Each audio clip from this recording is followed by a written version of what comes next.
भोलेनाथ का श्रृंगार किया। क्या श्रृंगार किया? बोले जटा मुकुट, जटाओं को मुकुट के समान ऐसे ऐसे बांध दिया, वही मोर बन गया। लेकिन मोर में तो सुंदर सुंदर लरें लटकती हैं, उसके लिए क्या किया? बोले जटा मुकुट अहि मोर समारा, लाल रंग के, काले रंग के, पीले रंग के, भूरे रंग के सर्पों को लाकर शंकर जी के गणों ने उसी मुकुट में लटका दिया। जटा मुकुट अहि मोर समारा। कानों में दो पतले पतले सांप आए छोटे छोटे, और एक फुफकार मारी, कान में छेद हो गया, घुस गए और लिपट गए, कुंडल बन गया।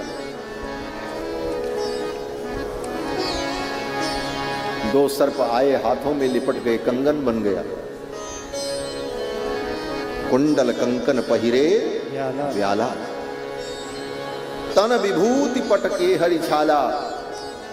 चिता की विभूति को लाकर के शंकर जी के गणों ने पूरे शरीर में लगा दिया, ऊपर से बाघंबर धारण कर लिया, और मस्तक पर चंद्रमा, शशि ललाट, सुंदर सिर गंगा, और सिर पर गंगा जी विराजमान हुई। नयन तीन उपवीत भुजंगा। विवाह करने जा रहे हैं, कोई शुभ काम करने जाए तो जनेऊ, व्यक्ति नूतन यज्ञोपवीत धारण करता, बदल लेता। महाराज सांप का ही यज्ञोपवीत, ये भगवान शिव का बड़ा अद्भुत वेश है। यद्यपि ये वेश बड़ा भयानक है, अशिव वेश, नाम शिव है लेकिन वेश अशिव है, अशिव वेश। लेकिन शिवधाम कृपाला, कल्याण के धाम है, कल्याण के आश्रय हैं। और भगवान शंकर ब्याह करने जा रहे हैं। घोड़ा पर नहीं बैठे, घोड़ी पर नहीं बैठे, चले बसह चढ़ी, बाजे ही बाजे, अपने बसह पर, वृषभ पर बैठकर भगवान शंकर चल पड़े। इसका तात्पर्य क्या है? और इसका तात्पर्य यह है कि भगवान शंकर सोने का मुकुट, सोने का मोर धारण करके नहीं जाते, जटाओं को ही मुकुट बना लिया। तुम सोना चांदी के मोर मुकुट धारण करोगे तो जिनके पास नहीं है, जो गरीब हैं, वो जो दरिद्र हैं, उनके मन में ईर्ष्या का भाव उत्पन्न होगा। भगवान शंकर ने सोचा जिस कार्य से किसी के मन में ईर्ष्या का भाव उत्पन्न हो वो काम करना ही नहीं चाहिए। जटाओं को ही मुकुट बना दिया। उस मुकुट में सर्पों को पिरो लिया। सर्प क्या है? बोले काल है। काल व्याल मुख ग्रास, सर्प काल का प्रतीक है। सांप आ जाए तो लोग कहते महाराज काल है तो इसे मार डालो।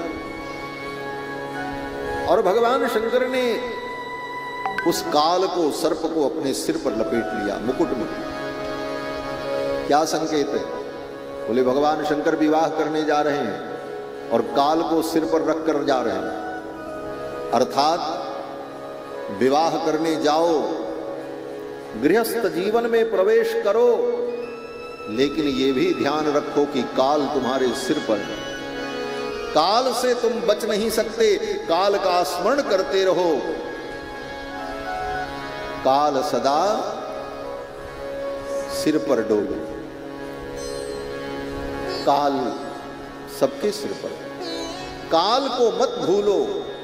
जो लोग काल को भूल जाते हैं वे लोग अधर्म, अपचार और मनमुखी आचरण में प्रवृत्त हो जाते हैं। अगर बार बार काल का तुम्हें स्मरण होता रहा तो जीवन में कभी कोई विकृति नहीं आएगी। इसीलिए संतों ने बार बार यही चिताया, काल को याद करो। आखिर जिया जई हैं भजन करा चोला। संत लोग यही कहते। ये जीवन चला जाएगा, काल तुम्हारे सिर पर बैठा है, इस बात को याद रखो। और भगवान शंकर शशि ललाट, सुंदर सिर गंगा, मस्तक पर चंद्रमा। चंद्रमा शीतलता का प्रतीक है। दुनिया की विपरीत परिस्थितियां आएंगी, लेकिन अपनी बुद्धि को शीतल रखो, शांत रखो। चंद्रमा भगवान के मस्तक पर है, जिसके कारण भगवान शिव का मस्तिष्क सदा शीतल बना रहे। भगवान शंकर तीन नयन है, नयन तीन, दो आंखें तो संसार को देखने के लिए, और तीसरा नेत्र, बोले तीसरा नेत्र ज्ञान का नेत्र। हमारे आपके जीवन में दो नेत्र हो, लेकिन इसके साथ साथ एक तीसरा नेत्र भी होना चाहिए, जो ज्ञान का चक्षु। और ज्ञान का चक्षु जब हमारे जीवन में रहेगा तो जीवन में कोई समस्या नहीं आएगी। भगवान शंकर त्रिनेत्र हैं।